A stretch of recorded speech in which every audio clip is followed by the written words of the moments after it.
What's up, traders? Matt from the Trade Brigade here doing a technical analysis on ticker symbol IINN for Inspira Technologies. On the left-hand side, we do have the daily time frame, and on the right-hand side, the 30-minute intraday time frame. Let me first point out, obviously, big elephant in the room, massive expansion of range to the upside on today's session, largely driven by a fundamental catalyst. They're going to be expanding their business or product, rather, into parts of Spain and Portugal. Basically, some good news came out about the stock, which launched it into basically, for a lack of a better term and kind of in jest here, space, right? It went to the moon, quote unquote, for a lack of a better term. And again, that's completely in jest. I would not like or appreciate being associated with that camp. However, in terms of what unfolded from the 30-minute perspective, I mean, look at this move. Very impressive here. And I think the obvious thing to focus on is this period of consolidation. This is basically telling us that there was price acceptance higher around this $7 and we should be at least aware of this area of breakout. Okay, so it happened up and over 757 into the end of the day. And what you'll also note is that the bottom end of this consolidation is around 660, we'll call it for round number's sake. The last thing that might not be so obvious from the 30-minute perspective is this level right here. Note that at one point early on in the session, we did make a significant high, and this upper wick would indicate to us that there was a significant pullback to go along with that significant high. How many times can we say significant, right?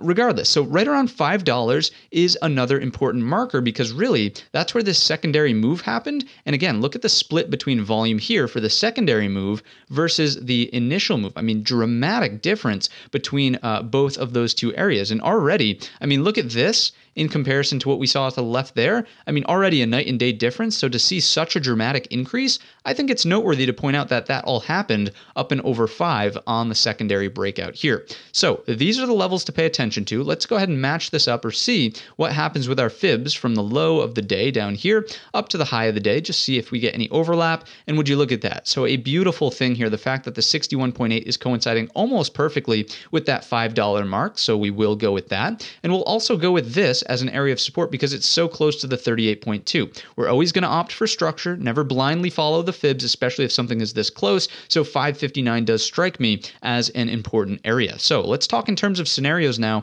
and how this might actually unfold into tomorrow's session. The first thing I would point out is that we are currently trading at 682 by 688. So basically right around in here, you know, just barely above that 38.2-ish pullback area, the consolidation lows. So scenario number one, rainbows and butterflies, picture perfect world, we hold up in here, break out up and over the 757 to get us into the high here, and arguably after that $10 mark, that's the nice psychological number, and then watch for blue sky territories, whole dollars, half dollars, and even 25-cent marks on something that's still at and around that $10 threshold. Scenario number two, which is, you know, still a pretty decent world, but just not rainbows and butterflies, if you will, would be a breakdown of 659, 660, takes us here, and when and if we get to 5, we start printing hammer candles, we start to see indecision dojis. That was a little bit long of an upper wick, but basically things that make you question, right? Is this pullback ending? Can we flip long over the highs and then get back up into some of those overhead targets? That would have to go down at 5. Any breakdown of 5, this is scenario number 3, you don't want to be involved because looking left here,